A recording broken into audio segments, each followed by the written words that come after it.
Tras la tenebrosa puerta, la dama de negro mira, y nuestra alma suspira, ahora viva, pronto muerta.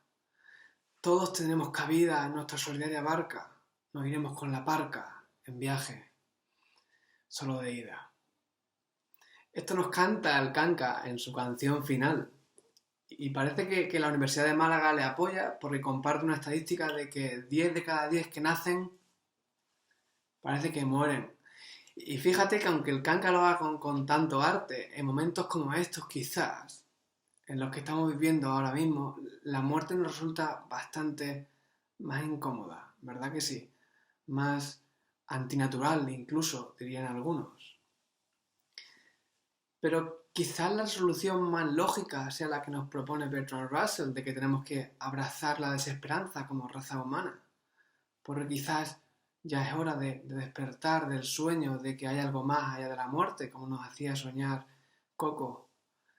Sin embargo, es súper interesante porque muchos pensadores y psicólogos dicen que muchas de las cosas que hacemos en nuestro día a día o en nuestra vida están motivadas por nuestro miedo a morir. En palabras del filósofo danés Kierkegaard, dice: quizás hacemos mucho ruido alrededor de nuestras vidas para tapar el sonido del césped creciendo alrededor de nuestra tumba. Qué mal rollo. Pero nos dice algo más el Kanka en su canción Más tarde. Dice: tengo la sospecha de que no hay un Dios. Solo desaparecer y diré adiós. Y como consecuencia canta lo siguiente: nacer, crecer y lo de reproducirse. My love, my friend, dan ganas de no morirse. Porque parece que al final la vida se reduce a eso: nacer, crecer y con suerte de vez en cuando reproducirse. Sin embargo, dice el Kanka, tengo la sospecha. Pero amigo, amiga, ¿es la sospecha suficiente para basar nuestras creencias? ¿Qué nos espera después de la muerte? ¿Hay algo más? Porque parece que la pregunta no es solo una pregunta que influye en por qué me levanto hoy o incluso por qué me levanto todos los días, sino quizás algo más profundo. ¿Esto es todo, amigos? ¿O hay algo más? ¿Hay algo más después de la muerte? Y si lo hubiese, ¿cómo podría saberlo? ¿Sabes? Recuerdo perfectamente la conversación con una estudiante de historia de la Universidad de Farnham en Inglaterra, en unas jornadas que llevaban el título de repensar, de rethink. Y recuerdo perfectamente que me dijo: mira, Josué, no tenemos ni idea. ¿Hay algo después de la muerte? ¿Qué hay después de la muerte? Me decía ella. No podemos saberlo. La única forma de saberlo es que alguien que haya estado por allí, al otro lado, vuelva después de muerto y nos cuente. Si no, sería absolutamente imposible saber si hay algo después de la muerte o no hay absolutamente nada. ¿Quién sabe? Y recuerdo escucharla y decirte: tiene todo el sentido del mundo. Completamente lógico. Ahora bien, ¿hay alguien en la historia que haya hecho esto? O que al menos haya dicho que ha hecho esto. Porque estarás de acuerdo conmigo de que la verdad importa. Importa porque ni tú ni yo, ninguno, queremos basar nuestra vida en mentiras. Porque por muy bien que nos hagan sentir, al final del día, son eso, mentiras. Dijo el presidente de los Estados Unidos, Thomas Jefferson: debemos perseguir la verdad hasta donde la verdad nos lleve. Debemos perseguir la verdad hasta donde la verdad nos lleve. Y qué gran frase, y qué gran verdad, nunca mejor dicho, que como sociedad nos ha llevado a repensar muchísimas cosas en diferentes áreas, como la ciencia o la medicina, y a realizar diferentes avances incluso en la comprensión del universo. Porque la verdad importa, y porque debemos perseguirla hasta donde nos lleve. ¿Sabes? Este era el lema del college en el que estudié en Oxford. Y me encanta porque tiene todo el sentido del mundo que este sea el lema de una universidad: buscar la verdad y perseguirla hasta donde nos lleve. Y es súper interesante porque estuve viendo hace quizás un año y medio, un debate entre dos profesores de la Universidad de Oxford. Y el debate era sobre la existencia de Dios. Estaba Peter Atkins en la izquierda de las pantallas, profesor de química y ateo, y en la derecha John Lennox, profesor de matemáticas y cristiano. Y hubo algo que me llamó mucho la atención en el debate. En el debate se produjo lo siguiente: Lennox le pregunta a Atkins, el cristiano al ateo: oye, ¿qué tendría que ocurrir para que cambiases de opinión en tu ateísmo sobre la idea de Dios? ¿Qué tendría que ocurrir, en otras palabras, para que dejases de ser ateo y te convirtieses quizás en cristiano? O como mínimo en creyente. Ante la pregunta y después de meditar durante unos 10 segundos, Atkins responde: nada.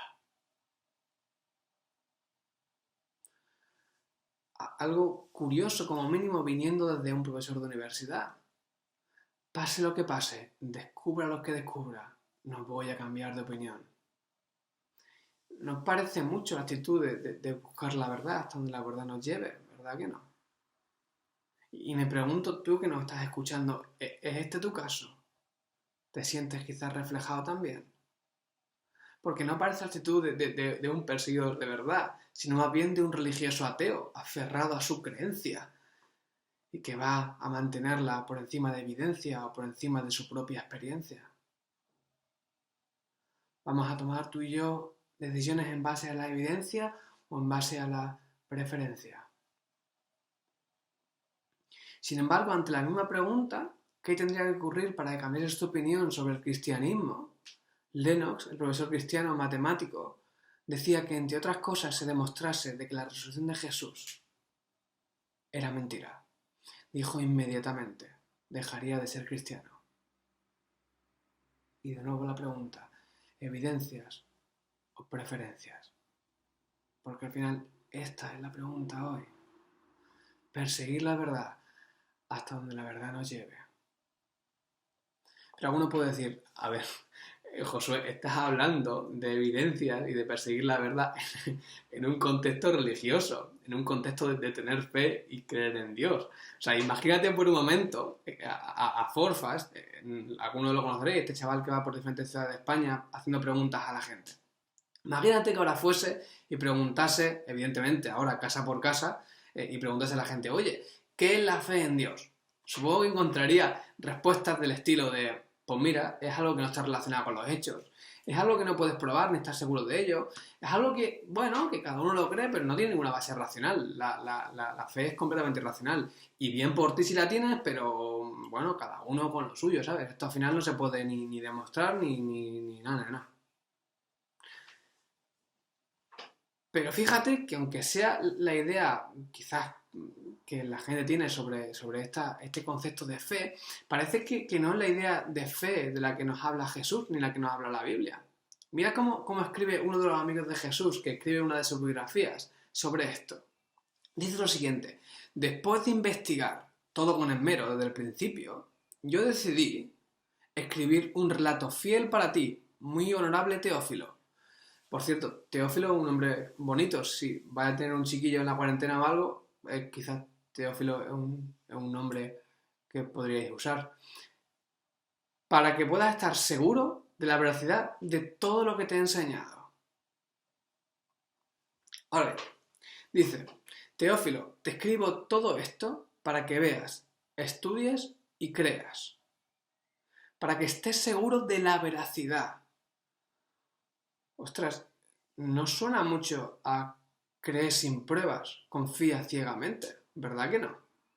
No sé cómo defines la fe o incluso cómo la definen en otras religiones, pero parece que en el cristianismo es más la idea esa de estudia, prueba, mira y cree.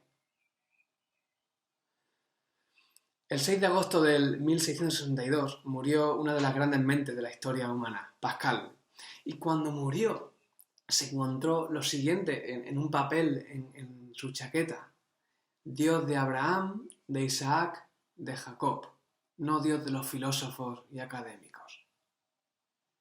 Ahora, ¿qué significa este mensaje tan raro que dejó Pascal? ¿Significa que el mensaje de Jesús y el cristianismo es solamente para los tontillos, para mentes sencillas? Pero claro, esto no acaba de cuadrar mucho cuando Pascal era cristiano y académico. Parece que no, parece que lo que Pascal nos dice es que el Dios cristiano es un Dios al que podemos conocer a través de la historia, es un Dios anclado a la historia humana. Y sabes, justo esto nos dice Pablo, Pablo, uno de los escritores del Nuevo Testamento que escribe gran parte de la Biblia después de Jesús, dice, atento, si Jesús no ha resucitado, Nuestra predicación no sirve para nada. Tampoco vuestra fe. Si Cristo no ha resucitado, vuestra fe es ilusoria. Ojito, porque la cosa va fuerte. Si Jesús no ha resucitado, vuestra fe es ilusoria. Si la resurrección de Jesús es un invento, una mentira, doblamos servilletas, colgamos las botas, cerramos las iglesias y nos vamos a otra cosa. Pero esto no funciona, compadre. Ahora bien, si Jesús se ha levantado de entre los muertos, no sé tú, pero tiene toda mi atención. Luego parece que el examen es sencillo, histórico. ¿Habías pensado esto alguna vez? ¿Sabías que el cristianismo se mantiene únicamente en un pilar? O sea que si se demostrase que la resurrección de Jesús es mentira, ¡boom!, colapsa la creencia por completo.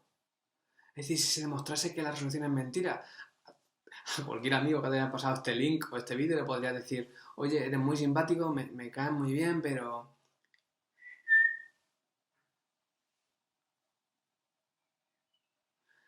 Aún así, la primera duda que nos puede surgir es: oye, pero aún así, esto de la resurrección, ¿qué es necesario para que ocurra? Pues estarás de acuerdo conmigo de que para que ocurra la resurrección necesitamos tres cosas. Una persona viva en un punto, muerta en otro punto y viva de nuevo en otro punto.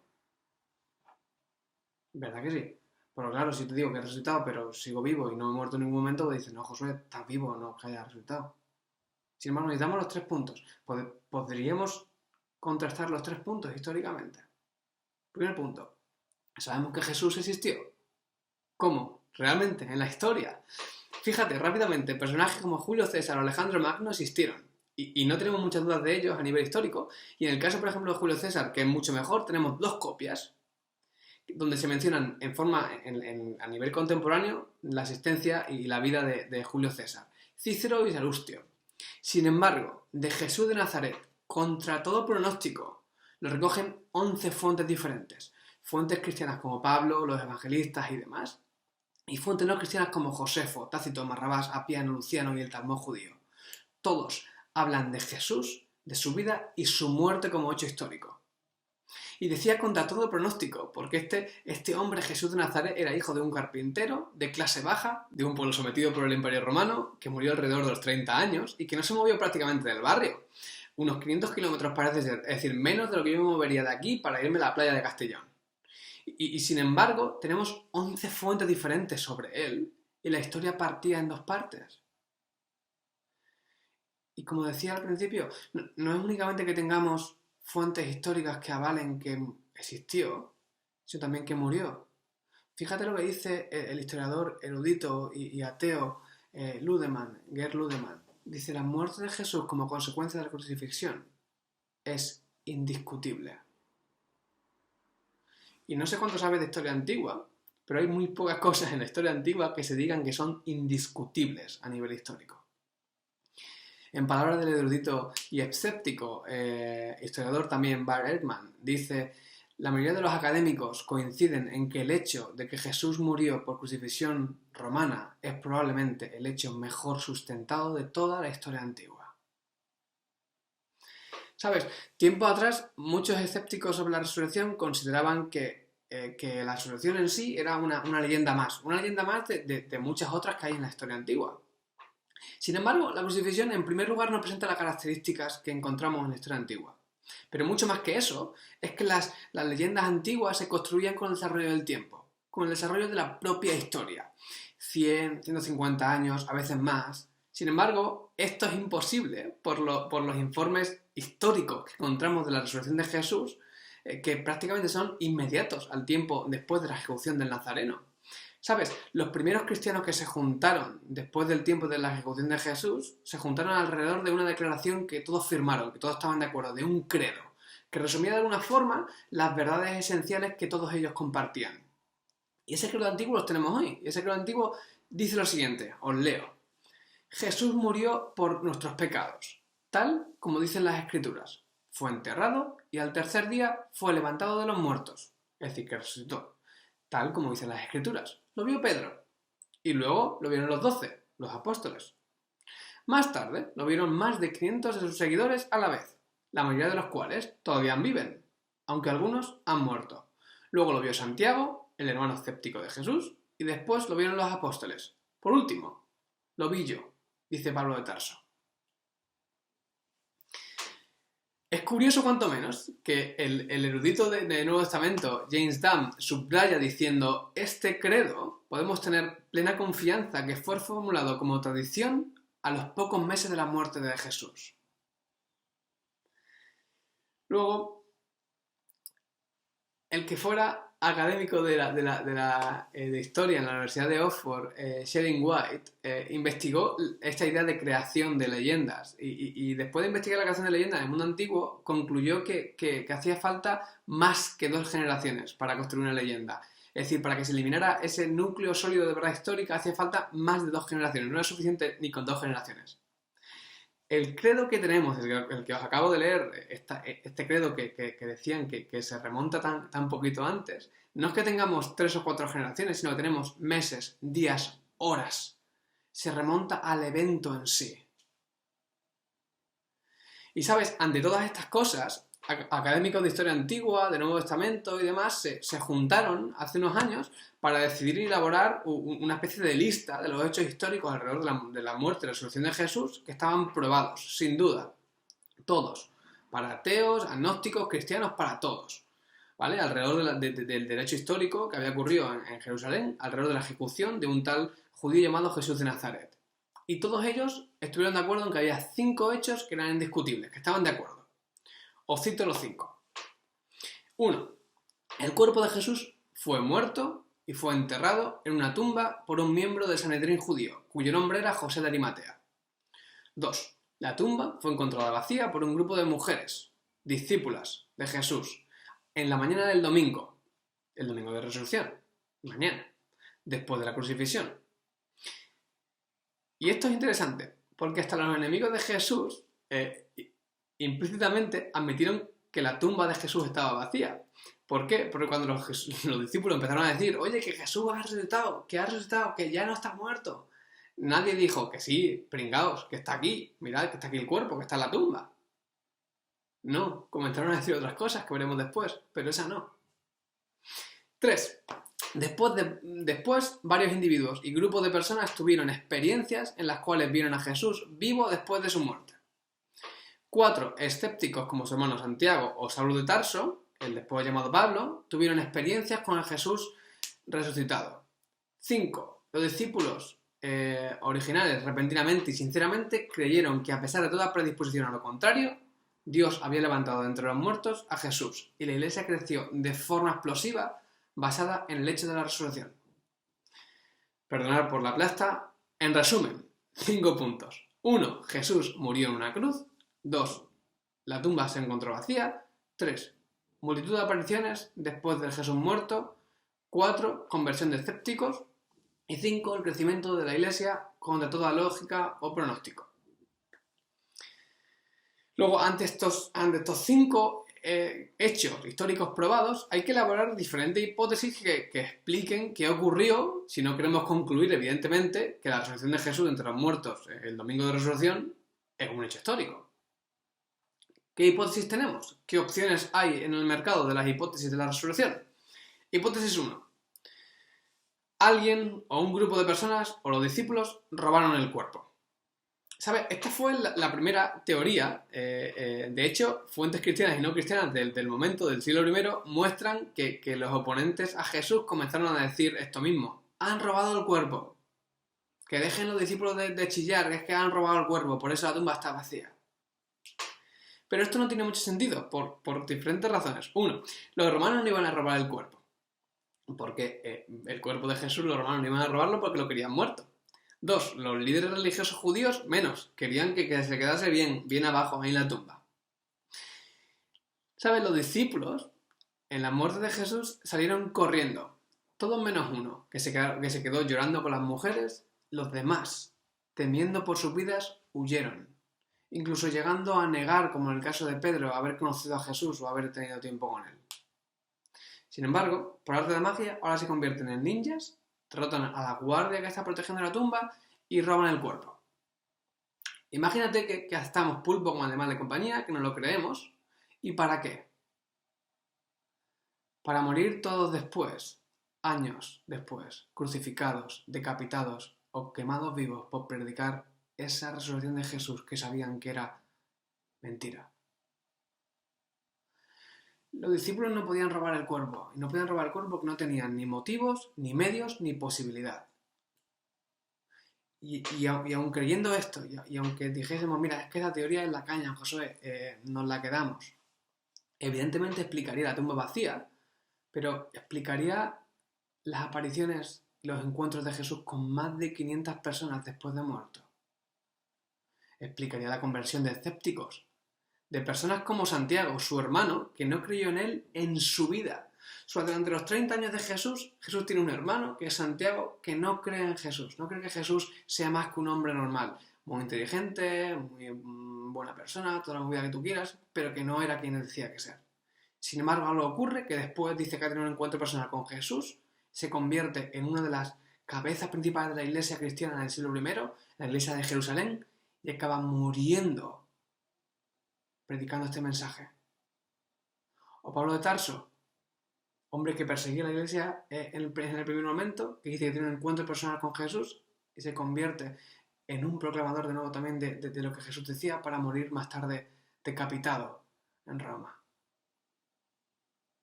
Eso parece que no lo explica.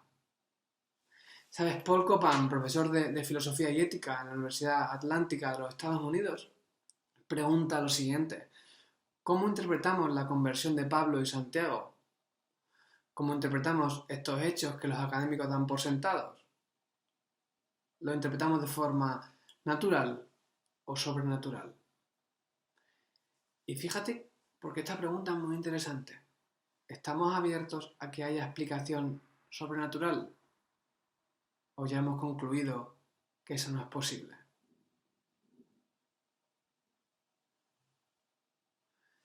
Hipótesis 2.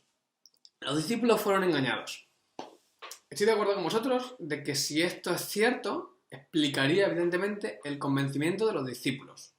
No sé si el convencimiento de los discípulos hasta la muerte, porque claro, que me convenzan de que ha resucitado, ok, pero sin haberlo visto y sin ninguna preconcepción o posible idea de que yo crea que eso va a ocurrir así al ser judío, porque los judíos no pensaban en que existiese ninguna resurrección antes del juicio final, que eso me llevase incluso a morir en un circo romano o crucificado. Más chungo, pero bueno, aún así, ¿explicaría eso también el convencimiento de más de 500 personas que han tenido también un encuentro personal con él? No parece. ¿Y la conversión de Santiago y Pablo? Parece que menos aún. Y aparte, ¿quién engañó a los discípulos?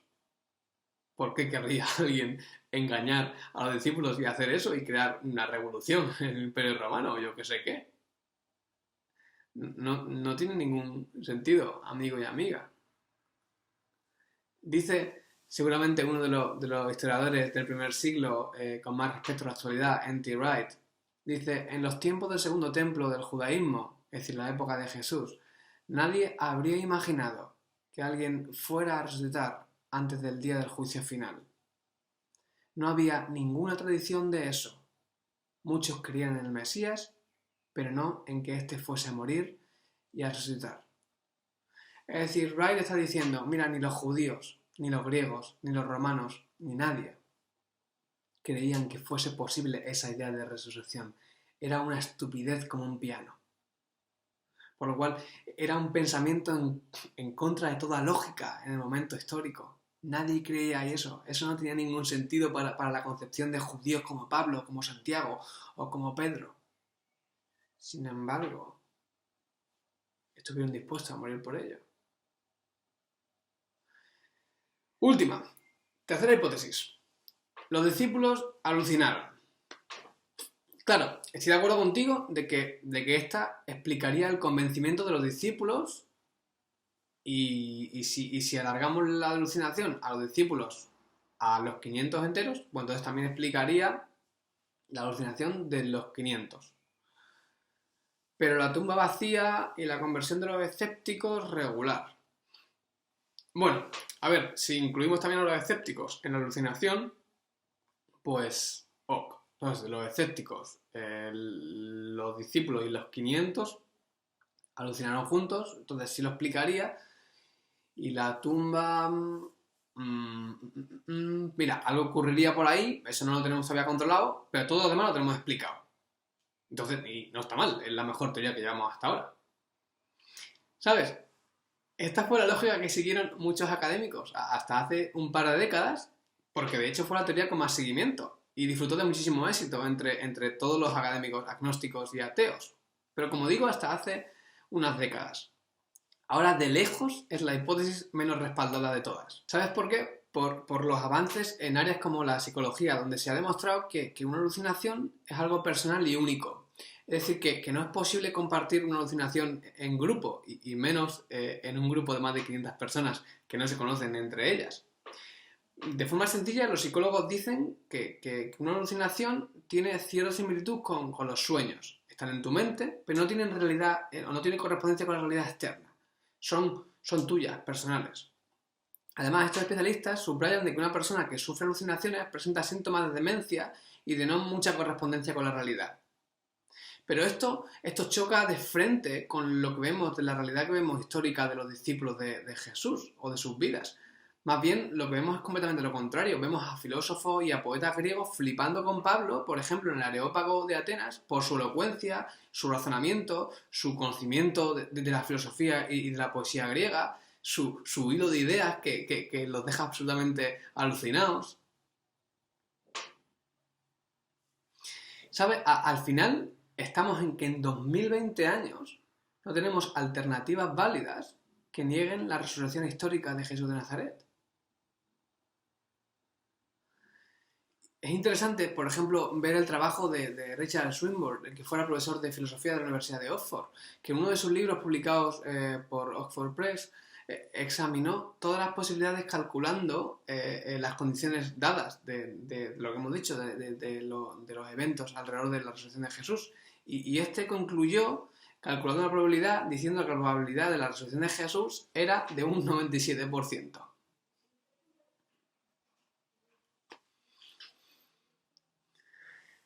Testigos que se encontraron con Jesús resucitado, de todos los colores, mujeres, hombres, judíos, no judíos, de noche, de día, solos, en grupo, lo vieron, hablaron con él, comieron con él, too much.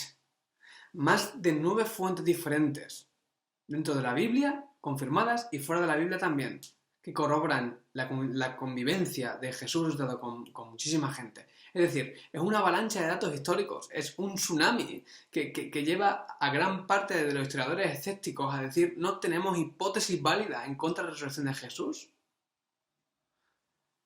Pero también es cierto que concluyen que la resurrección de Jesús no es posible. Ahora bien, ¿por qué no es posible? ¿Por preferencias o por evidencias? ¿Sabes? El encuentro personal con el Jesús resucitado cambió por completo la vida de los discípulos. De cobardes y miedosos de la muerte por seguir a Jesús, a valientes proclamadores de quién era Jesús, Dios mismo decían, y de que la prueba que verificaba de que era Dios era la resurrección de entre los muertos.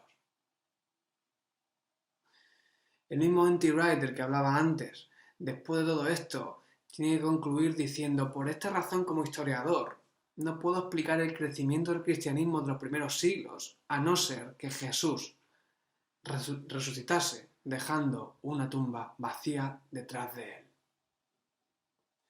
Hay una historia súper interesante que me gustó un montón cuando la leí. ¿Sabes? Lee Strobel era un abogado ateo que vivía su vida tranquilita al hombre ahí en los States. Pero resulta que un día su mujer se convierte al cristianismo. Y esto le molestó bastante. ¿Y qué hizo al respecto? Pues se puso a investigar para demostrarle a su mujer que le habían lavado el cerebro. Y en una conferencia que estaba escuchando de él en 2018, Lee Strobel decía lo siguiente. Recuerdo después de 2 años de investigación sentarme solo en mi habitación, estudiando y poniendo los pros y los contras con mi bolígrafo subrayador. Dice, estudiándolo desde un punto de vista legal, porque soy un abogado y estudio desde un punto de vista meramente legal. Y me di cuenta de que ante la avalancha de información y evidencia hacía falta mucha más fe para mi ateísmo que para el cristianismo de mi mujer. Que hacía falta mucha más fe para mi ateísmo que para el cristianismo de mi mujer. Lee Strobel, poco tiempo después, dice que se rindió a la evidencia aceptando que Jesús era quien dijo ser, Dios mismo, a través también del estudio de la resurrección de Jesús. Y tú, amigo o amiga que nos escuchas, ¿qué vas a hacer tú con todas estas evidencias? Porque estarás de acuerdo conmigo que no puedes decir, me da igual. Porque si Jesús resucitó de entre los muertos, Él sabe qué hay después de todo esto. Él sabe de qué va el negocio. Y como decía al principio, no sé tú, pero si Jesús se levantó de entre los muertos, tiene toda mi atención. Y de hecho parece que así fue, que Jesús se levantó de entre los muertos. Ahora bien, nos podríamos preguntar tú y yo, ¿y por qué es importante esto de la resurrección? Mira, déjame terminar con esto y decirte algunas cosillas. Mira, la resurrección es importante porque la fe en Jesús no es una muerte psicológica, sino un hecho histórico. Jesús dijo, yo soy la resurrección y la vida. El que cree en mí, aunque esté muerto, vivirá. Y sabes, una frase como esta es fácil decirlo. Yo podría decirlo aquí ante tuyo, oye, amigos, yo soy la resurrección y la vida. E imagino que os reiríais o llamaríais a la policía o alguna cosa así. Pero decirlo es fácil, pero es difícil probarlo. Sin embargo, la resurrección de Jesús es la prueba palpable de que Jesús es quien dijo ser. Que cuando Él dijo, yo soy Dios, yo soy la resurrección y la vida, decía la verdad. La resurrección es la prueba palpable y clara de que Jesús es quien dijo ser Dios mismo, con poder para cambiar realidades, transformar vidas y para vencer al gran enemigo de la historia y de la humanidad, la muerte. Jesús es quien dijo ser Dios mismo. Y esto es espectacular, porque esto significa que tú y yo podemos conocer a Dios a través de Él. Aquello que era desconocido, inalcanzable, lejano para nosotros, se ha hecho humano. Lo abstracto se ha hecho concreto, lo ideal, real, para que tú y yo podamos relacionarnos con Él, besarle, tocarle, saber quién es, conocerle. Significa también que Jesús entiende tu sufrimiento, porque Él sufrió también un sufrimiento brutal, un sufrimiento repugnante en la cruz, por ti y por mí, porque nos ama. Pero no se quedó ahí, porque resucitó de entre los muertos, mostrando que el sufrimiento, aun terrible, que el sufrimiento que tú y yo experimentamos, aun terrible, tiene fecha de caducidad. Que hay un día en que todo sufrimiento que experimentamos tú y yo terminará. Que toda lágrima, como dice el último libro de la Biblia, Dios enjugará toda lágrima de nuestros ojos, Dios mismo, trayendo fin a ese sufrimiento. Y fíjate, y para terminar, se recogen estas palabras del mismo Jesús en una de sus biografías, en la que Jesús dice, yo he venido, hablando de él mismo en la tierra, para que tengan vida y vida en abundancia. Yo he venido, dice Jesús, para que tengan vida y vida en abundancia. Déjame preguntarte hoy, ¿tienes tú esa vida? ¿Tienes vida? ¿Y la tienes en abundancia? Porque si no la tienes, Jesús, el mismo Jesús, es el que te ofrece hoy. Ese Jesús con cicatrices en sus manos. El Jesús vivo de nuevo después de muerto. El Jesús que rompe la muerte y que te ofrece vida eterna. Es ese mismo que te dice, tienes vida y la tienes en abundancia. Porque yo he venido para daros vida y daros en abundancia. La tenéis. No dejes pasar esta oportunidad hoy para pedírsela, porfa. No la dejes pasar. ¿Sabes? Ante este mensaje, la primera vez que lo escuché, hice lo mejor que podía haber hecho en mi vida, que fue responder y decir a Dios, gracias por traer este ofrecimiento a mi vida, gracias por traer vida y vida en abundancia a mi vida, gracias por morir por mí. Y te pido perdón por haber estado alejado de ti, por haber sido incluso parte de tu muerte. Y por favor, dame Dame esa vida en abundancia que prometes desde ahora y hasta el fin. Y puedo decirte una cosa, mi vida desde ese día es una vida completamente diferente. Lo mismo que experimentaron los discípulos, una transformación del ser, es lo mismo que viví yo. Vida y vida en abundancia. Y déjame preguntarte a ti, ¿has experimentado esto? Porque quizás puedes también tú hablar con Dios hoy y decirle esto mismo. Gracias por el mensaje que traes. Gracias por la vida que traes. Perdón. Perdón por todas aquellas cosas que he hecho que estaban mal. Perdón por todo el tiempo que he estado alejado de ti. Y porfa, dame esa vida nueva, desde ahora y hasta el fin. Gracias por escuchar de nuevo. Perdonad si ha sido un poquillo peñazo. Y nos vemos en un ratito en las preguntas. Un saludo y un beso a todos.